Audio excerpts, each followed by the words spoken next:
Good morning girls. देखिए, हम लोग चर्चा कर रहे थे मुगल कालीन स्थापत्य कला पर। ठीक है, तो हम लोगों ने पढ़ा कि मुगल कालीन जो स्थापत्य कला है, इसका जो उद्भव है वो कैसे हुआ।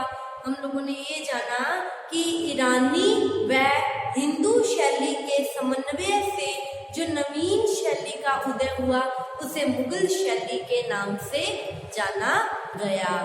और इस शैली के उदय में मुगल सम्राटों की विशेषकर भूमिका रही। क्यों? क्योंकि मुगल सम्राट क्या थे? कला के प्रेमी थे। ठीक है, तो उनके समय में कला के हर क्षेत्र में उन्नति हुई, तो स्थापत्य कला के क्षेत्र में वो कैसे पीछे रह सकते थे। अतः उन्होंने स्थापत्य कला के क्षेत्र में एक नवीन शैली को जन्म दिया, जो मुगल शैली है, जो देशी और विदेशी दो कलाओं का क्या मानी गई है? मिश्रण मानी गई है। ठीक है, तो इस कला के जो संस्थापक माने गए हैं, मुगल कला के जो संस्थापक बाबर, जो मुगल साम्राज्य के भी संस्थापक माने गए हैं। तो हम लोगों ने कल की क्लास में अलग अलग मुगल शासकों द्वारा जो अलग अलग जो स्थापत्य कला के क्षेत्र में जो इमारतें बनाई गई उसके बारे में हम लोग चर्चा कर रहे थे। तो इस कड़ी में हम लोगों ने मुगल वंश के संस्थापक बाबर के द्वारा जो उनकी कलात्मक अभिव्यक्ति थी उसके बारे में हम लोगों ने पढ़ा। आज हम लोग बाबर के पश्चात उनका पुत्र हुमायूं गद्दी पर जो बैठा, हुमायूं की कला के प्रति क्या रुचि थी उसके बारे में आज की क्लास में हम लोग चर्चा करेंगे। ठीक है, तो देखिए हुमायूं कालीन स्थापत्य कला। हुमायूं स्टार्टिंग से ही क्या था? कला का प्रेमी था। ठीक है, हुमायूं क्या था? स्टार्टिंग से ही कला का प्रेमी था। ठीक है, किंतु अगर हम उसकी कलात्मक इमारतों की बात करते हैं तो उसके द्वारा बनाई गई कलात्मक इमारतें आज हमें देखने को नहीं मिलती हैं। ठीक है, अगर हम बात करते हैं हुमायूं की कलात्मक इमारतों की, तो देखिए उसने दिल्ली में दिन पनाह का महल बनाया था। ठीक है, वो किस लिए बनाया था? उसने मजबूती की दृष्टि से बनाया था, एक मजबूत महल बनाया था, दिन पनाह का महल, दिन पनाह का महल। और इसी दिन पनाह की सीढ़ियों से उतरते वक्त इसकी क्या हो गई थी? हुमायूं की मृत्यु हो गई थी। ठीक है, तो दिन पनाह का ये जो इसने महल बनवाया था, ठीक है, ये बनाया तो किस लिए था? इसने मजबूती की दृष्टि से बनाया था। लेकिन क्या हुआ? शेरशाह के द्वारा इसे क्या कर दिया गया था? ध्वस्त कर दिया गया था। शेरशाह के द्वारा इसे नष्ट कर दिया गया था। इसके अलावा हुमायूं की दो इमारतें और हैं जिसमें उसके द्वारा बनाई गई आगरा के निकट की मस्जिद और फतेहाबाद की मस्जिद, ये दो इमारतें हुमायूं के द्वारा बनाई गई और इमारतें हैं। ठीक है, देखिए कला की दृष्टि से कोई खास महत्वपूर्ण इमारतें नहीं हैं। ठीक है, देखिए बाबर और हुमायूं दोनों ने मामूली सी इमारतें बनवाई। ठीक है, लेकिन उन्होंने क्या किया? ये इमारत मामूली सी इमारत बनाई। ठीक है, लेकिन इन्होंने क्या किया?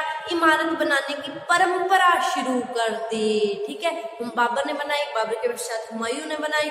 ठीक है, तो इन्होंने क्या कर दी थी? एक परंपरा शुरू कर दी थी, ताकि जिसके कारण क्या है, दिल्ली के सुल्तानों की इमारतों की अपेक्षा और ज्यादा सुंदर इमारतें बनाई गई। इन्होंने परंपरा शुरू कर दी और वो परंपरा क्या है? चलती रही। उसी परंपरा को चलायमान रखने के लिए ये इतनी सुंदर सुंदर इमारतें बनी। ठीक है, इसी वजह से हम आज मुगल स्थापत्य कला को पढ़ रहे हैं। ठीक है, मतलब कहने का भाव ये है कि इन्होंने इमारत बनाने की परंपरा शुरू की, जिसके कारण ही आगे और सुंदर सुंदर इमारतें बनी।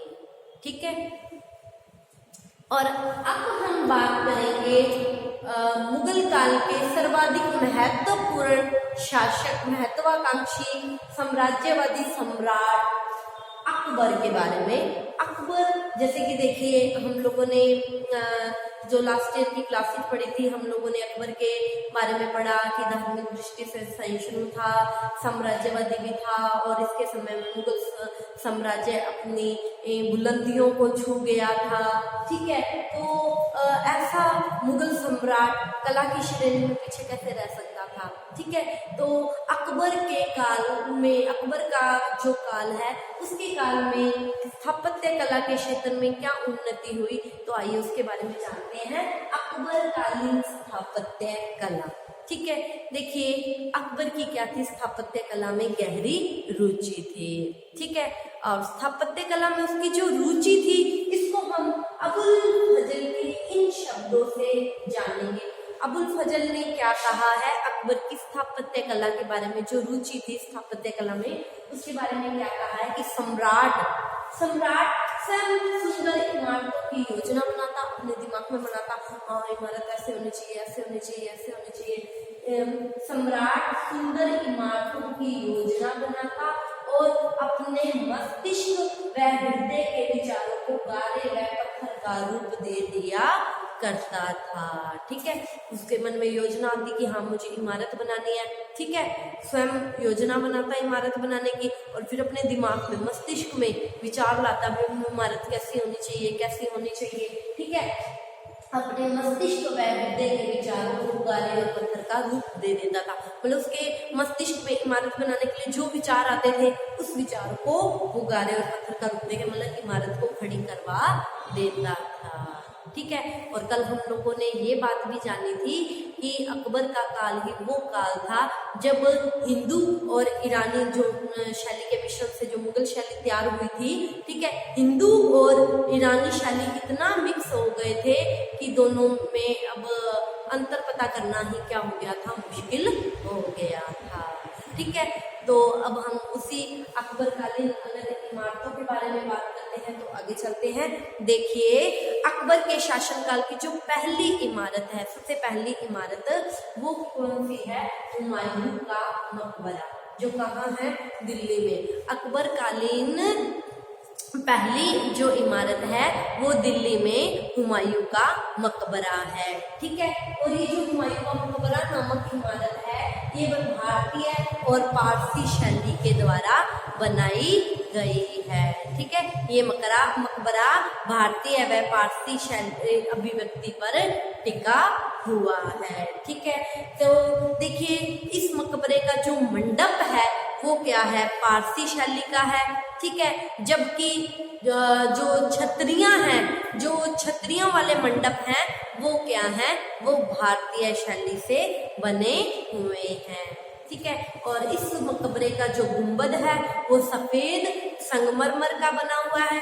गुंबद का मतलब आप समझते हो। ठीक है, गुंबद क्या है, सफेद संगमरमर का बना हुआ है और बाकी जो इमारत है वो सफेद और काले संगमरमर के बलुआ पत्थर से बनी हुई, लाल बलुआ पत्थर से बनी हुई इमारत है। ठीक है, तो ये बात आई अकबर द्वारा बनाई गई पहली इमारत की। ठीक है, और अकबर की अगर हम चीनी कला का नमूने की बात करते हैं कि अकबर की चीनी शैली का जो पहला नमूना है वो है अकबर द्वारा बनाया गया आगरा का किला।